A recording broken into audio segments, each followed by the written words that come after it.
աշխատավարձերը աճել են նաև 2024 թվականի նոյեմբերի համեմատ 16,000 դրամով կամ 5.1%-ով, նաև այս կարևոր է ինչու, որովհետև հիմա նույն տարեկան գնաճը ըստ վիճակագրության կոմիտեի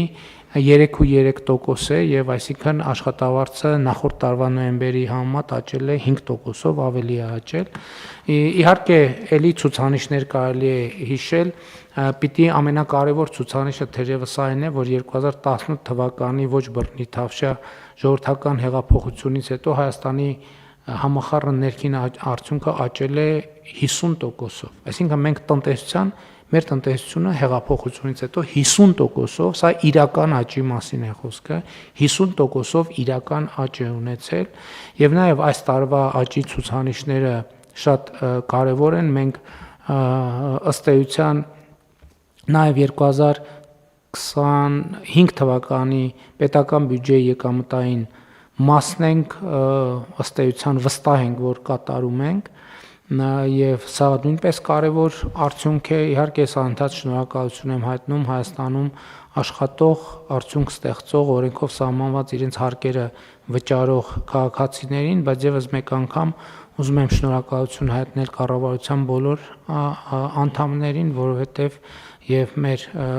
գործադիր իշխանության, այդ թվում օրենսդիր իշխանության բոլոր հնարավոր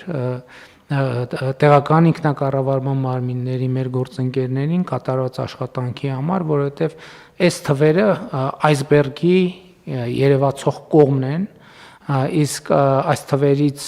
ներքև աշխատանք է կատարվում եւ այդ աշխատանքը պետք է արժանանա գնահատանքի եւ ելի եւս մեկ անգամ ուզում եմ հիշեցնել, որ 2017 թվականի պետական բյուջեի եկամտային մասի համեմատ 2025 թվականի պետական բյուջեի եկամտային մասը 130%-ով ավելացել է։ Այսինքն մենք 2025 թվականին կատարել ենք 2017 թվականի բյուջեն, պլյուս մի հատ էլ այդ նույն ամբողջ տարվա պետական բյուջեից, մի հատ էլ պլյուս դրա 30%։ Եվ սա աշխատանք է, որը կատարվել է գետնի վրա, ընդ որում այն միջավայրում եւ այն պայմաններում, ինչի միջով մենք անցել ենք, բայց դա էլ է պետք է վերջո գնահատել, որովհետեւ այդ ամեն ինչի միջով անցել ենք եւ մենք հասել ենք մի տեղ, որը պետքա գնահատվի որպես լավ եւ հեռանկարային։